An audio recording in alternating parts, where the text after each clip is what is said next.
ყვავილების გადარგვისთვის საერთოდ ყველაზე კარგი პერიოდია ადრე გაზაფხული ან გვიან შემოდგომა. მაგრამ ისე გვიან არ უნდა იყოს შემოდგომაც, რომ უკვე ყვავილი დაძინებისკენ წავიდეს, ახალი ფოთლები არ განივითაროს. ყველაზე კარგია და გადარგო მცენარეები გააახლოთ სექტემბერში, რა თქმა უნდა, თუ გაზაფხულზე ვერ მოასწარი. მე საერთოდ ვარჩევ, რომ ჯობია მცენარე იყოს პატარა ქოთანში, უფრო კარგად სუნთქავს მისი ფესვები ამ დროს. ჯობია რომ ქოთანს დაბლა გაუკეთოთ დრენაჟი, დრენაჟად მე ვიყენებ.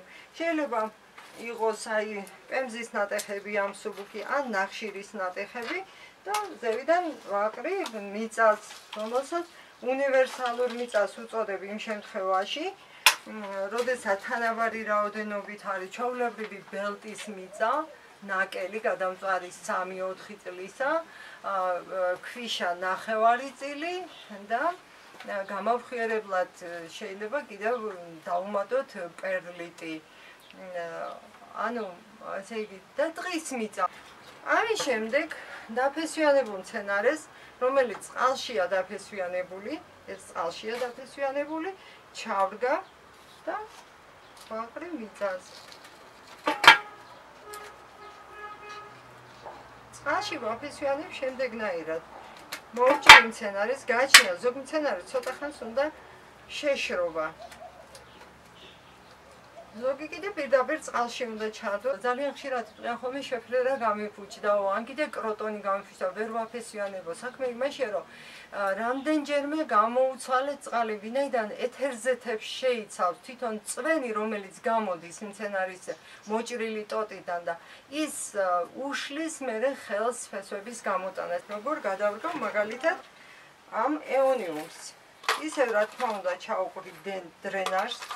ეს დრენაჟი იმისათვის სჭირდება, რომ ეხლა ამას მიწას რო დავაყრი, თითქოს ბალიშივით აქვს ეს დრენაჟი და დასხმული წყალი უფრო ადვილად გავა და ეს დაბლა ხვრელებს არ ჩაკეტავს და წყალი არ ჩაგუგდება. ეხლა გადარგვის წინ მცენარეს რამდენიმე დღე არ მოვწყავ. მე ასე გავაკეთებ.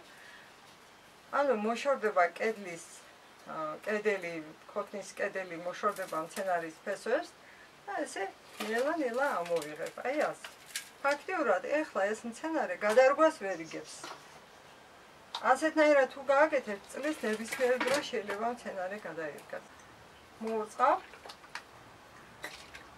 და რამდენიმე დღით დავდგამ ჩრდილში.